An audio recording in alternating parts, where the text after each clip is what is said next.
C'est le fameux storytelling dont tout le monde parle, le Paris Saint-Germain face au Real Madrid, Paris Saint-Germain face à Kylian Mbappé.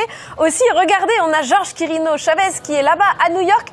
Georges, tu étais dans le MetLife Stadium ce soir, raconte-nous un petit peu, est-ce que tu sens l'air de revanche qui commence à monter de l'autre côté de l'Atlantique ?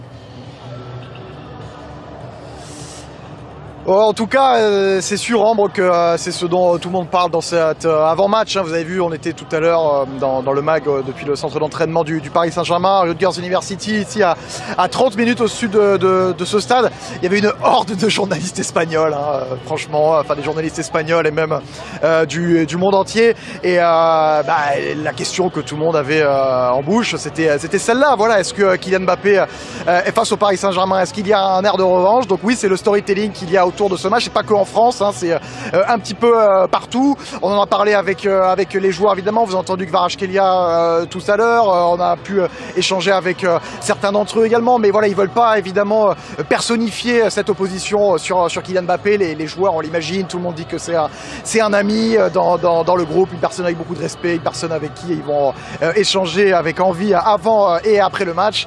Mais une fois que le coup d'envoi sera donné, bien sûr, il y aura plus forcément d'amitié, et tout le monde va observer ça, et tout le monde attend ce show forcément ici au MetLife.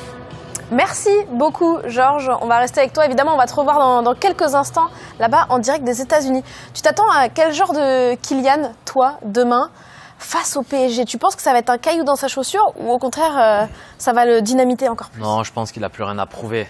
Il se prouve à lui-même, il se prouve à son nouveau coach, mais en fait sur la scène mondiale, il n'a plus rien à prouver. Les qualités sont là, il va avoir son temps de jeu, on l'espère, et puis il nous a montré à maintes reprises qu'il pouvait performer et qu'il savait performer. Donc je parle pas de revanche, je parle juste d'un super match. Je pense que c'est que du bonheur pour un joueur comme lui s'il a la chance de jouer, et pour le Paris Saint-Germain, c'est juste un match comme les autres pour écrire encore un peu plus cette légende de saison qu'ils sont en train de réaliser. Pour moi, il y a aucune revanche. Les Parisiens défendront leur maillot et les Madrilènes essaieront de gagner. D'accord avec toi. Oui, mais parce que c'est ton cœur de supporter. Non, il a connu Kylian dans le cœur de supporter. Si on met ça de côté, les émotions, si on met de côté, mais c'est un match que les deux clubs vont vouloir gagner, et Kylian, il n'a rien à prouver à personne. Oui, on va pas dire qu'il a approuvé quoi que ce soit, qui que ce soit. Tout le monde sait ce qu'il a fait pour Paris. Il y en a qui l'ont aimé, il y en a qui l'ont qui ont moins apprécié la manière dont il est parti, etc. Mais ce que je veux dire, c'est que pour lui, ça va être un match particulier, parce qu'on sait qu'il y a quand même une guéguerre, malgré tout, entre Kylian et le club, le président, etc. Donc voilà. Donc ça, on peut pas, je pense, on peut pas fermer les yeux et dire ça va être un match. Tu vois, c'est ce que je pense. Donc je pense que au fond de Kylian, évidemment, il aura envie de gagner, parce que il aura envie de prouver, voilà, je vous ai éliminé, je pense. Et je pense aussi, le Paris Saint-Germain a envie de montrer, on a créé une nouvelle équipe. On a envie de montrer à Kylian, entre guillemets. Mais c'est fait ça déjà. Oui, mais mais il n'y a pas eu de face à face encore. C'est la première fois. En fait, là, il y en a un. C'est la première fois. En fait, regarde, attends. On est un club qui est en train d'écrire une histoire. Ils s'en foutent d'écrire une histoire avec Kylian. Je suis d'accord avec toi, mais ça fait quand même partie du storytelling. Oui, mais ça fait partie du storytelling. C'est nous qui voulons créer un storytelling. Mais ce joueur-là. Mais ça fait partie du jeu aujourd'hui. Tu vois ce que je veux dire? Les réseaux sociaux, les supporters, les médias. C'est notre jeu à nous. Donc, que ce soit Fluminense ou que ce soit Chelsea, Kylian veut gagner la finale, peu importe. Bien sûr, Kylian, il veut gagner, mais Paris aussi veut gagner. C'est nous qui écrivons le storytelling. Oui, Paris aussi veut gagner. Donc, ça veut dire qu'il y en a un qui va éliminer l'autre. Ça veut dire qu'il y a Kylian qui va empêcher le Paris Saint-Germain d'avoir une saison complète. C'est nous qui l'écrivons l'histoire. Oui, mais est-ce que tu me suis? Ça veut dire que il y a Kylian qui peut empêcher le Paris Saint-Germain d'avoir une saison complète. Mais c'est toi qui écris l'histoire. Mais c'est pas Kylian. Non, Gaël, moi je suis d'accord avec Mamad. Moi je pense. Non, mais l'histoire, ils l'ont écrit. C'est eux qui l'ont écrit. C'est-à-dire que les histoires entre Nasser El Khelaifi ou Kylian Mbappé, son départ, etc., c'est pas nous qui avons créé ça de toutes pièces quand même. Les plaintes, tout ce qui se passe autour de Kylian Mbappé, le PSG. Les adieux qui n'ont pas été faits. Luis Enrique et Mbappé, le choix de Mbappé de partir au Real Madrid dans ces conditions, ça fait partie aujourd'hui maintenant de l'histoire de Kylian Mbappé. Quoi qu'il arrive. Maintenant, attention. Je te dis pas que la revanche, je pense que le Paris Saint-Germain, si demain ils perdent contre le Real Madrid,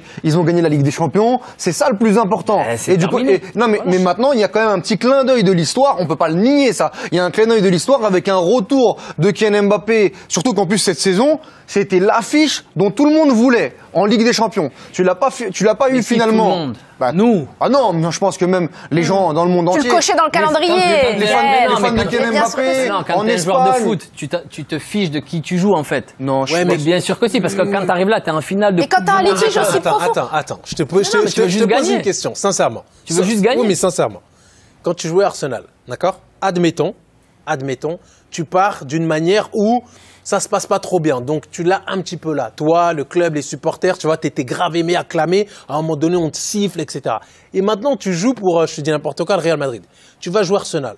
Au fond de toi, la veille, tu sais très bien comment ça se passe. Non, mais ça m'est arrivé, Attends. Mais c'est pour ça que je te Parti à City, pose la la question. première année, on est champion. Mais en aucun cas, je voulais faire ça pour montrer à Arsenal Ouais, mais que j'avais raison. Mais ça reste un Tu joues pour tes compétiteurs et tu veux juste gagner. Ouais, mais là, on est dans des considérations tellement hautes, Gaël. Toi, tu peux pas dire ça. Et Un fan judiciaire. peut avoir ça. Mais non, mais vous avez le droit de penser comme ça. Mais un joueur. Voilà. Quand tu penses qu'Mbappé demain, Je suis il pas s'en d'accord. fout.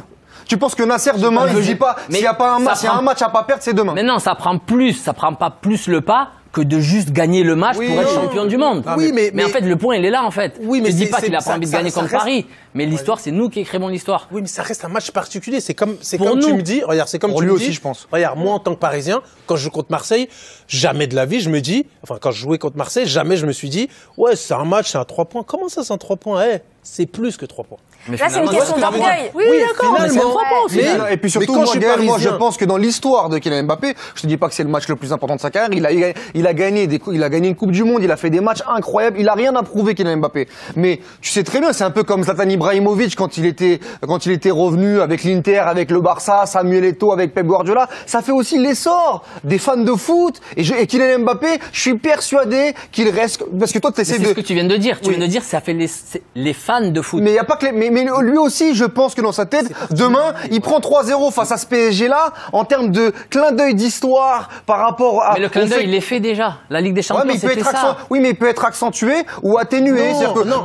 demain Mbappé, s'il met un doublé contre le PSG et il annule, il y a une petite tachounette, pas une tâche, une petite tachounette dans la saison exceptionnelle du PSG en disant, ah bah vous avez vu, les gars, c'est quand même moi qui vous ai éliminé à la Coupe du Monde des clubs. Voilà. Je pense que les compétiteurs, peut-être que je me trompe, mais en tant que compétiteur, je pense qu'il y a un petit truc, il y a quelque chose qui se passe Moi, je demain. pense que tu veux gagner le match parce que c'est un match légendaire, que tu peux écrire l'histoire.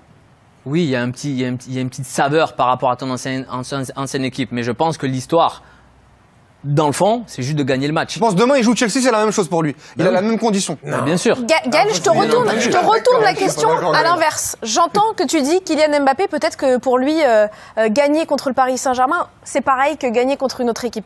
En revanche, perdre contre le Paris Saint-Germain, dans le contexte dans lequel il évolue, dans le conflit conflit ouvert, conflit public, c'est pas nous qui l'inventons, il existe ce conflit-là, les conditions dans lesquelles il a quitté le club, ça existe, les conditions dans lesquelles le club s'est épanoui. Sans lui, désormais, lui, son club n'a pas réussi à faire. Non, mais C'est le Paris j'entends- Saint-Germain qui a détrôné le Real. j'entends vos arguments. Et je te Ce que dis, je vous dis, non c'est mais il parlait de Zlatan, le parallèle est important parce que on parle de joueurs qui carburent à l'orgueil. Un joueur comme Kylian, Des qui champions, c'est perd, des champions. Tu sais comme il déteste la défaite, qui perd contre ce Paris Saint-Germain-là qui s'épanouit sans lui. Est-ce que tu es intimement persuadé que ça ne fera rien? Mais qui perd tout simplement. Mais en fait, j'entends vos arguments et ils sont valables. Il n'y a aucun souci. Un champion perd, un champion est triste. Mais- Donc qu'il perde contre Chelsea ou Paris. Son ex, c'est quand même. Parce Mais que non, moi, pour moi, Gaël, en fait, Ça, il y a- pour moi, il y a un truc en autour de- tant que joueur, ça change rien. Oui, il y a une saveur, bien entendu, il y a une saveur. Mais je doute que Kylian aujourd'hui veut éliminer Paris parce que c'est Paris. Il y a un truc Kylian autour de veut gagner Kylian parce qui est qu'il veut gagner. intéressant, Gaël, c'est qu'en fait, t'as bien suivi l'histoire de cette saison, sportivement, là je te parle même pas extra-sportivement, mais et c'est pas de sa faute, il a rejoint le Real Madrid qui avait gagné la Ligue des Champions l'année dernière. Il le rejoint, il fait une très bonne saison individuellement, mais collectivement, ça matche pas. De l'autre côté, l'année d'avant, il avait fait une très bonne saison individuellement avec le PSG, mais collectivement, ils n'ont pas été au bout de ce qu'ils ont fait cette année. Ils vont au bout avec toutes les images, tous les poncifs, parce que ça devient des poncifs sur le collectif de Luis Enrique et tout, etc. Et là, t'as les deux entités qui se retrouvent avec une équipe du Real Madrid qui a un peu grandi sans lui sur cette compétition, sur cette Coupe du Monde des clubs, et il va sûrement démarrer ce match face au Paris Saint-Germain. C'est-à-dire que à la fin, si Kylian Mbappé perd le match, on pourra dire purée, le Real Madrid avec Gonzalo Garcia, Vinicius, ils ont été jusqu'en demi-finale. Tu vois? Donc, moi, je trouve qu'il y a quand même une pression autour de Kylian sur le match de demain. Je te dis pas que c'est une finale de Coupe du Monde, mais qui, moi, je pense, est très présente, tant pour le Real Madrid que pour le PSG. Elle y est. l'affiche Paris Saint-Germain-Real Madrid, ça c'est surréaliste, hein. On voit le visage de Vitinha, le but de João Neves, le visage de Kylian Mbappé. Évidemment, c'est le match que tout le monde attend. Je vous parlais tout à l'heure de l'ambiance dans les tribunes ici, il y avait déjà énormément de maillots de supporters parisiens. Franchement, voilà, on sait que quand même cette compétition, elle est en train d'attirer hein, des supporters du Paris Saint-Germain. Vous savez qu'il y a une boutique du PSG ici sur la 5e avenue. Il y avait du monde également autour cette semaine. On sait que les Américains attendent ce match, mais il y aura aussi beaucoup de supporters français. Hein. Il y a une marche des supporters parisiens à New York, le fan club. Aujourd'hui, demain, ils se retrouveront pour voir le match. Il y aura même des membres du collectif Ultra Paris qui vont venir mettre l'ambiance pour essayer de montrer au monde justement ce que c'est après tant d'années de galères et de combats, bien de montrer l'ambiance parisienne. Donc voilà, on s'attend à une ambiance un petit peu particulière. Ce sera à 15h ici heure locale. Il fera très très chaud, je vous préviens. Je ne sais pas si vous voyez la couleur de mon polo. Il transpire énormément. Donc c'est une donnée à prendre en compte. Après 2 matchs climatisés à Atlanta. Kylian Mbappé et le Real Madrid qui ont envie de redorer le blason. Ousmane Dembélé dans sa quête du Ballon d'Or. Peut-être avec un Paris Saint-Germain qui a envie de monter sur le toit du monde. Après être déjà monté sur le toit de l'Europe, vous voyez, c'était magnifique de voir ça. On est à New York, on va vivre demain cette finale ensemble. Vous avez hâte? Demi-finale. Finale avant l'heure. Demi-finale, ouais. Finale avant l'heure. Bien vu, Walid. T'as hâte? Oui, on a hâte. On va très peu dormir et puis on va se réveiller le plus tard possible. Mais pour une fois, il n'y a pas de match à 3h du mat, donc demain, on va être frais. PSG ou Real en finale? C'est 2 énormes équipes. Une qui a gagné la Ligue des Champions cette saison, l'autre qui l'a gagné l'année dernière. 2 grosses équipes, mais on est très heureux et fiers d'être là.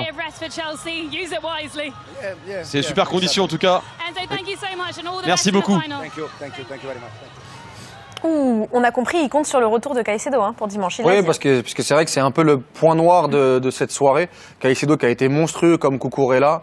Comme João Pedro, mais c'est vraiment au milieu de terrain un élément très important. S'il n'est pas là sur la finale, il est sorti un petit peu en grimaçant. Est-ce que le genou, c'est des images assez terribles. Donc est-ce qu'il sera là contre le Real Madrid ou contre le coach le Paris annonce le Saint-Germain? tout en tout cas. Je compte vraiment sur lui. On l'espère, même s'il y a André Santos, le Strasbourgeois, qui est rentré. Mais Caicedo, il est très très fort en ce moment. Bon, et puis il y a un homme ce soir qui lui sera bien là, a priori, qui est là depuis le début de la compétition et qui était là face à son club formateur. Héros du match, Walid, tu sais de qui je parle? Oui, João Pedro. Voilà, on va pas griller le suspense, on va revenir sur son match. Des débuts fracassants, des débuts incroyables, des débuts rêvés pour l'ancien joueur de Brighton.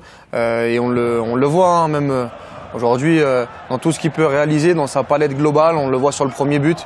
Il va être très intéressant dans la conception parce que il a le ballon de récupération où il va lancer très très rapidement Pedro Neto. Et là, la course, elle est pas folle. Il va pas attaquer la surface de réparation, mais il va être là au bon endroit. Donc voilà, évidemment, au Brésil, tout le monde a dû voir le match. Peut-être que son père ou ses grands-parents sont fans aussi de ce club brésilien, là où il a grandi. Donc évidemment, il a aussi cette pudeur où il garde voilà, du respect pour le club qui l'a formé, parce que sans Fluminense, je pense que Chelsea n'existe pas dans sa vie. Donc voilà. C'est beau. Je trouve que c'est beau ce qu'il dit. C'est beau. Belle ambivalence en tout cas de sentiments qu'il a dû vivre ce soir. Tu parlais de Parisien, l'ancien Parisien que tu es. Tu avais envie de les suivre, les anciens Parisiens et les Français. Tu nous avais dit que tu allais vraiment les surveiller de très près. Justement, qu'as-tu pensé du match de Christopher Nkunku? Moi je dirais mention bon match. Voilà, bon match. Il a été, voilà, je l'ai trouvé plein d'énergie. Voilà, il a été demandeur. Il a tenté des choses. Après, tout ne lui a pas forcément réussi, mais voilà, je pense que il a beaucoup couru. Il a énormément demandé les ballons dans les espaces. Il a essayé aussi d'être dangereux dans la surface de réparation, sans grand succès. Mais voilà, moi je l'ai trouvé. Voilà, motivé et voilà. Sur ces images de Nico Barcan, je vois Walid qui fait la moue et qui ne partage pas forcément l'avant-son-bien. Non, je trouve que par rapport à ce qu'on attendait de Christopher Nkunku, ce qu'on a connu notamment à Leipzig, même avant la Coupe du Monde 2022, où sa blessure lui avait fait beaucoup de mal, et je pense qu'à l'époque, il aurait pu faire beaucoup de bien à cette équipe de France. J'arrive pas à retrouver encore moi ce Christopher Nkunku là. Alors, bien évidemment, Mamad il a raison, il a encore des qualités, mais je trouve ça encore un peu brouillon. Je trouve qu'il manque un peu d'impact dans les 25 derniers mètres, et pour l'instant, je suis pas un grand fan des 2 derniers matchs qu'il a fait au poste de titulaire contre Palmeiras et contre Fluminense, parce que c'est un joueur que j'aime beaucoup et c'est un joueur qui, je pense, peut faire beaucoup plus. Et je trouve que depuis ses blessures, on n'a plus le même Christopher. Tu penses que s'il retrouve le PSG dimanche, Gaël, il peut passer un step là? Bah, il faut espérer pour lui, oui. Il faut espérer pour Paris que non. Mais je suis d'accord avec Walid, on attend toujours plus parce qu'on sait qu'il a énormément de qualité, il a un potentiel fou. J'ai envie de dire peut-être que même aujourd'hui, il n'a pas réussi à s'asseoir sur une position qui pourrait éventuellement le mettre en avant. Là, on voit à Chelsea qu'il joue des fois à gauche, qu'il joue à droite. Certaines personnes pensent qu'il peut être en neuf, il est venu décrocher.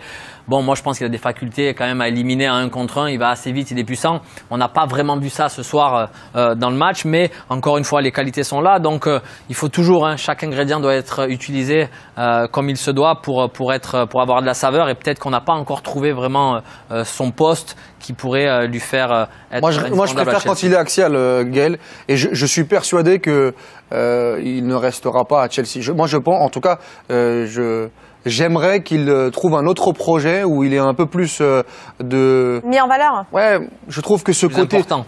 Être sur le côté, Cole Palmer, et c'est l'équipe de Cole Palmer aujourd'hui, et lui il a besoin d'avoir un champ beaucoup plus axial, et je trouve on est un peu dans un entre-deux, et on n'a pas le meilleur Christopher Nkunku, donc j'aimerais bien le voir dans un autre. Les hommes forts du titre de champion d'Europe répondent encore présents aux États-Unis côté parisien. Enfin, sauf Pacho qui a été expulsé. Lucas Hernandez, c'est plus vraiment un homme fort, c'est un ancien du Bayern, néanmoins expulsé également. Le coach Luis Enrique, et c'est ça le plus important, il est satisfait.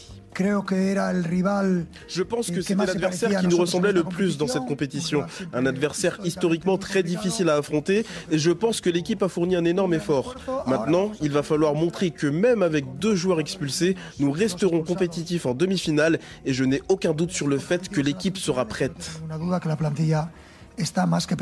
Il est confiant, Luis Enrique. Il faut dire que ces hommes forts, y compris ceux qui sont passés par la case blessure, Dembélé par exemple, ils sont au rendez-vous. Dembélé buteur aussi Désiré Doué.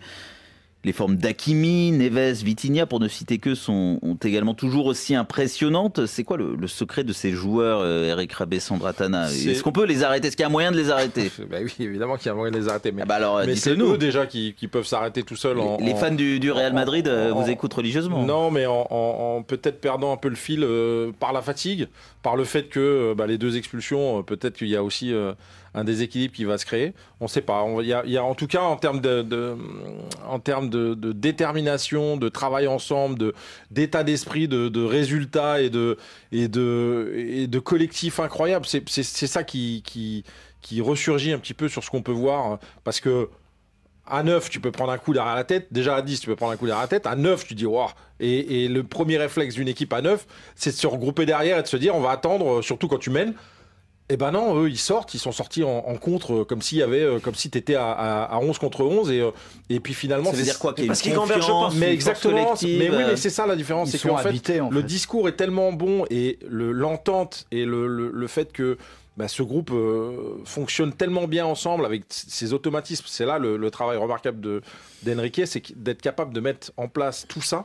Entre les permutations, le jeu collectif, tout a été intégré, j'ai presque envie de dire machinalement par les joueurs, et c'est reproduit à chaque fois automatiquement. Donc ça veut dire que tu n'as pas déjà de recherche de ce côté-là, donc ton mental peut se concentrer sur l'impact physique, sur le dépassement de soi, sur plein de choses qui font et qui sont importantes dans les matchs contre des adversaires comme ça en fait. David Lortolari, je poursuis ma comparaison avec la musique. Là, c'est un orchestre qui récite sa partition où tout le monde se connaît, où on peut improviser, même dans les situations un peu compliquées. Tout le monde sait exactement ce qu'il a à faire et on s'écoute et on se complète. On sait, Hugo, que dans le sport de haut niveau, individuel et collectif, j'ai l'impression que ça marche quand même pas mal pareil.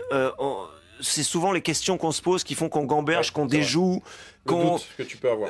Voilà. Et là, on n'a pas ça. Il y avait aussi quelques éléments de contexte plutôt favorables. Le Paris Saint-Germain qui avait joué le match précédent dans un stade fermé, climatisé, c'était un petit avantage peut-être périphérique.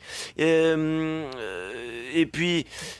Voilà, il y a des joueurs supérieurs aussi sur leur qualité, sur le moment de la saison. Désiré Doué, Dembélé, Hakimi effectivement, qui a quand même depuis l'époque où il était à Dortmund, qui a continué à progresser, qui est plus complet, qui est plus et puis alors le fait de mener 1-0 aussi, pour prolonger ce que dit Eric, le fait de mener 1-0, seulement 1-0. Il n'y a pas le relâchement que le Real a eu, lui, contre Dortmund. Je sais qu'on en dira peut-être un mot après. ou à 2-0, bah, ils se sont dit, bon, on est facile, on va gérer tranquille. Et finalement, c'est pas si facile que ça parce que c'est le foot pro, parce que vous avez une grosse équipe en face. Ah oui, c'est le Bayern Munich en face. Voilà, vous menez 1-0, c'est un peu les yeux dans les yeux quand même, parce que comme le disait l'entraîneur, vous avez une équipe qui a un peu les mêmes qualités que vous, mais encore une fois, côté Bayern, vous avez quand même un paradoxe. Vous avez des super joueurs. Vous avez Olysée, vous avez Moussiala, qui s'est blessé derrière. Vous avez Harry Kane. Et Harry Kane, même dans le 10-0 contre Auckland que le Bayern avait réussi, Harry Kane n'a pas marqué un but. Il n'y a pas ce problème-là au PSG en ce moment. C'est-à-dire qu'on se trouve, ça va vite. Il y a de la sécurité, de la certitude dans les gestes. Et puis il n'y a pas de dépendance à un buteur. Il y a pas de. Il y a de la variété dans les choix. Offensif, Patrick Vieira. Complètement. Et en fait, c'est la stat qui parle le plus sur ce match. Le PSG a été dominé. Le PSG a un petit peu, on va dire, perdu la bataille du milieu. Mais sur ce qu'on appelle les XG, les expected goals, le PSG est largement au-dessus du Bayern. Mais ça veut dire que cette équipe, ça veut dire que le PSG est beaucoup plus efficace. C'est-à-dire qu'elle a besoin de moins d'occasion pour marquer des buts. Et pourtant, on l'a souvent caricaturé comme une équipe de possession stérile pendant un certain temps. Alors je m'inscris en faux. Je trouve que Luis Enrique, contrairement à ce qu'ont dit certains de mes confrères de manière un peu caricaturale au départ, en disant que c'était un entraîneur très dogmatique, je trouve pas. Autant Guardiola en est un, autant lui non. Je pense qu'il est très content quand il y a des transitions rapides et que ça va au bout. Il n'est pas fermé à tel ou tel type de football. Au début de compétition, c'est exactement ça. Voilà, et donc je trouve que c'est la force supérieure de ce PSG-là, c'est qu'il est plus dur à déchiffrer aussi pour l'adversaire, même si évidemment il n'aime rien autant que d'avoir le ballon et d'étouffer l'adversaire. Mais quand il ne l'a pas, il peut s'en sortir. L'un des grands événements du match, vous en avez parlé, David Lortolari, la blessure de Moussiala suite à un choc violent avec le portier parisien Donnarumma. Je trouve que je trouve plus les joueurs du Bayern fatigués que les joueurs du Paris Saint-Germain, et j'ai le sentiment que cette équipe elle est très bien gérée aussi de ce côté-là. Alors évidemment qu'il faut de l'argent pour avoir plein de joueurs derrière, pour pouvoir permettre aux autres de souffler et tout ça, mais n'empêche que dans la gestion humaine, Luis Enrique est quand même un maître de ce qu'il a fait, parce que là, par rapport à ce qu'on a vécu nous tous les ans au Paris Saint-Germain, où en janvier ou février t'es déjà cramé et tu sais pas, et là t'as des joueurs qui sont encore capables de faire la différence aujourd'hui, même s'il y a une dynamique mentale évidemment. Oui, mais voilà, c'est ce que j'allais dire, c'est que là le PSG joue sur tous les tableaux, va essayer de gagner de faire un grand chelem de tout ce qui peut être gagné sur une saison, et le mondial des clubs c'est une nouveauté, ça s'est ajouté au calendrier. Ils sont habités en fait. Mais je pense que quand ils auront atteint, on leur souhaite tous les objectifs qui se sont fixés, il peut y avoir après une violente décompression. Ça peut arriver en octobre, novembre. À la fois mentalement avec un relâchement bien naturel et avec la fatigue accumulée qui peut arriver d'un coup. Donc, bon, ça peut être à double tranchant. En attendant la décompression ou une éventuelle victoire au mondial des clubs, il y a une demi-finale. Franchement, ce qui s'est passé samedi dernier à Munich, un véritable récital, c'est incroyable. Mais qu'est-ce qui s'est passé? Le PSG a complètement explosé cette équipe de l'Inter de Milan. On n'a pas reconnu l'Inter de Milan, alors que le poids de l'histoire était plutôt en faveur de l'Inter de Milan. Mais qu'est-ce qui s'est passé? Simone Inzaghi n'a-t-il pas bien préparé son match? Les joueurs étaient-ils en vacances dans leur tête? C'est Luis Enrique qui est trop fort, ou c'est les joueurs de Paris qui avaient plus envie? Bienvenue à tous, merci de regarder cette vidéo. On parle de cet exploit inédit, ce score incroyable qui écrit l'histoire des records des champions en termes de finale. 5-0, c'est du jamais vu. Merci de regarder cette vidéo, merci de partager un maximum de fois, laissez un commentaire, parce que sur cette chaîne, on parle de sport, on parle d'actualité, on parle également de politique de temps en temps. Ok, une chaîne généraliste. Parlons donc de ce match. Vous avez regardé ce match, j'en suis sûr, vous avez regardé ce match. Beaucoup de gens ont regardé ce match. Même ceux qui ne sont pas habitués à la Ligue des Champions ont regardé ce match. Un véritable récital. Une mission commando carrément du PSG. On sent que... Mais le PSG était en mission. Franchement, il était en mission. Ils ont traumatisé l'Inter de Milan. On ne dirait pas que c'est cet Inter qui a battu le Barça. Sincèrement, je pense que l'Inter a battu le Barça pour rien. Ça, c'est mon avis. L'Inter a battu le Barça pour rien. Comment on peut battre le FC Barcelone, le roi du spectacle cette année, pour aller produire une telle prestation de bas niveau en finale de Ligue des Champions. Mais l'Inter est passé à côté de sa finale. L'Inter est passé à côté de sa finale. Sur le plan tactique, ils ont été... Alors tellement c'est incroyable la façon dont l'Inter a joué. Quand on se pose la question, il y a des rumeurs qui circulent déjà sur la toile. Certains parlent d'achat de match. Bon, pour l'instant, rien n'est sûr, rien n'est prouvé, rien n'est fondé. On reste sur la bonne foi du PSG. On a vu des joueurs incroyables. On a vu un doué, vraiment doué en fait. Ce franco-ivoirien qui est vraiment doué. C'était un choix fort de Luis Enrique de laisser Barcola sur le banc et de faire entrer Doué. Doué qui a montré qu'il est vraiment doué. C'est une grosse révélation, qui a d'ailleurs été élu meilleur jeune joueur de la Ligue des Champions. Voilà, je sais pas, c'est Christian, en tout cas Doué. J'espère que c'est Christian, excusez-moi. Si je me trompe, prenez-moi comme un frère, ok? Prenez pas ça mal. Donc Doué est vraiment doué. Merci à Luis Enrique de nous avoir fait découvrir un joueur aussi. Pareil, franchement, il est vraiment doué ce garçon. J'ai pas regardé les matchs du PSG toute l'année. Je regardais que des résumés, des débriefs, mais cette finale, c'était vraiment un récital. Mais je suis pas surpris de la façon dont le PSG joue. Quand on sait de l'école d'où vient Luis Enrique, l'école de la baballe, de la Masia, du jeu de balle, du jeu à une touche, de course de passe, on comprend. Et dire que Luis Enrique a été critiqué en France, il a été incendié par les journalistes en France sur ses choix. Voilà, parce qu'on sait qu'en France, généralement, à chaque époque donnée, on choisit un joueur qu'on starifie, à qui on donne tous les pouvoirs, tous les éloges, voilà, qu'on prépare pour un potentiel ballon d'or. Et bien sûr, la presse a jeté son dévolu sur Kylian Mbappé. Et c'était le chouchou, intouchable. Lui-même qui a créé le départ de Noël Le Graët à la Fédération française de football, qui pouvait parler en Mbappé? Voilà. Qui pouvait parler en Mbappé? Là, on entre vraiment dans le bray avec ce sujet Mbappé. C'est bien. Le départ de Mbappé, c'était une bonne chose pour le PSG. Les gens ont la mémoire courte. Les gens ont la mémoire courte.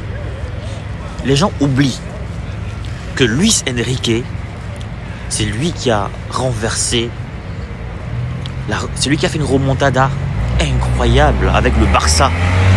Quand le PSG avait laminé le Barça au match aller, je crois un score de 4 buts à 1, je ne me rappelle plus très bien. Mais je me rappelle de cette remontada de 6 buts à 1. C'était incroyable. Personne n'y croyait. C'était impensable. Et Luis Enrique, lorsqu'il était manager, sélectionneur du FC Barcelone, il l'avait fait. Il avait réalisé cette remontada hors du commun, cette remontada spectaculaire. Donc les gens, ils ont la mémoire courte. Ils oublient cette partie-là. Ils oublient cette phase-là. Alors Luis Enrique, c'est pas n'importe qui en fait. Luis Enrique, c'est un grand coach. C'est juste qu'il avait des ordres, il avait un cahier de charges, il avait des obligations de gérer Kylian Mbappé quand même, parce que c'était lui la star de l'équipe. Luis Enrique a géré des stars, il a géré Messi, il a géré Suarez, il a géré Neymar. Il n'a pas peur des stars, mais c'est un coach qui aime la construction. C'est un coach qui aime la baballe en fait, le jeu de la baballe. C'est un coach qui aime le jeu léché en fait. C'est pas un coach qui aime que le jeu repose sur une seule personne. C'est un coach qui aime que le jeu soit homogène. C'est vrai, il est orgueilleux, c'est vrai. Parfois il dit des choses, parfois il se la pète un peu. Mais c'est parce qu'il est bon. Quand on est bon, quand on est fort, on a le droit d'être orgueilleux. Acceptez ça les amis, quand on est fort, on a le droit d'être orgueilleux. Oui. Parlons un peu de ce Paris Saint-Germain que personne n'a vu venir. Depuis le départ de Mbappé, on se disait que c'était terminé. Il y a eu des quiproquos, des malentendus. Voilà. Entre le style de jeu, le système de jeu que Luis Enrique voulait imposer. Mais comme il avait une épine dans le pied, c'était Mbappé, il fallait gérer Mbappé. Donc c'était compliqué pour lui d'imposer son style de jeu avec un joueur comme Mbappé qu'il fallait faire jouer. Donc depuis que Mbappé est parti, Luis Enrique il a imposé son style de jeu. Et je vous assure que le Paris Saint-Germain aujourd'hui est un candidat très très sérieux pour la victoire au titre. Donc c'est-à-dire que l'adversaire le plus dangereux pour le Barça, c'est le PSG. Donc si Arsenal passe, ce sera facile pour le Barça de remporter la Ligue des Champions. Mais si le PSG passe, ça sera trop difficile. Ça sera vraiment difficile. Ça va être un match très incertain, un match de ouf, qui sera disputé, franchement, de façon très âpre. Donc du coup, ce sera un match âprement disputé. Donc, faites attention à ce PSG que personne n'a vu venir. Alors en tout cas, personne ne les voyait en finale. On savait qu'il y avait du bon travail, mais là, franchement, ils sont à 2 doigts d'être en finale. Ils ont un pied en finale même déjà, parce qu'ils ont gagné le match aller. Donc le Barça devrait faire très attention à ce PSG là. Mais le Barça reste le Barça, c'est le grand Barça quand même, c'est le Hansi Flick. Mais c'est également Luis Enrique qui a fait un triplé. N'oubliez pas, avec le Barça. N'oubliez surtout pas. Alors merci de regarder cette vidéo, merci de vous abonner à cette chaîne. N'oubliez pas, partagez au maximum cette vidéo pour que le maximum de personnes puissent voir les résumés, les analyses et tout. N'oubliez pas, vous avez des questions, n'hésitez pas à me les poser. Je réponds le plus tôt possible. Vous voulez créer du contenu qui captive, qui informe. Vous voulez partager votre expérience, votre expertise avec le monde. Vous voulez gagner de l'argent avec ce que vous aimez. Alors, ma formation, elle est pour vous. Cette formation, elle est taillée sur mesure pour vous. Dans cette formation, vous allez apprendre à vous lancer dans la création de contenu, à choisir le bon format, le bon support. Dans ma formation, on apprend à trouver sa niche. On apprend à trouver sa valeur ajoutée, sa proposition unique, sa cible idéale. On apprend plein de choses dans cette formation. Dans ma formation, on apprend à trouver son rythme, on apprend à planifier son contenu, à optimiser son temps tout en restant motivé. C'est une formation accessible à tous, que vous soyez expérimenté, débutant, voilà, que vous vouliez créer du contenu audio, vidéo, écrit ou multimédia. Cette formation, elle est pour vous. Vous devez absolument l'apprendre. Alors cette formation est flexible, vous pouvez la suivre à votre rythme, selon vos disponibilités, vos besoins, vos envies. Elle ne coûte pas cher. 150 € pour tous les résidents en Occident et 75 000 francs pour tous ceux qui résident en Afrique. 75 000 francs CFA seulement. Alors qu'est-ce que tu attends? Souscris rapidement à cette formation parce que les places sont limitées à 50 places maximum et il y aura des formations chaque mois. Chaque formation dure 2 semaines minimum et 1 mois pour ceux qui ont du mal. Il y aura 2 semaines en plus de rémédiation pour essayer d'aider les autres. Alors appelle ce numéro rapidement et surtout écris à cet email pour souscrire à cette formation. Voilà, le numéro, je rappelle, 0467 81 59 18 précédé du +32. Donc je reprends, +32 0467 ou alors +32 467 81 59 18 disponible bien sûr par appel et sur WhatsApp ou alors écrivez-moi tout simplement par mail pour souscrire à votre formation. Donc je vous attends nombreux et les places sont très limitées. Donc à très bientôt.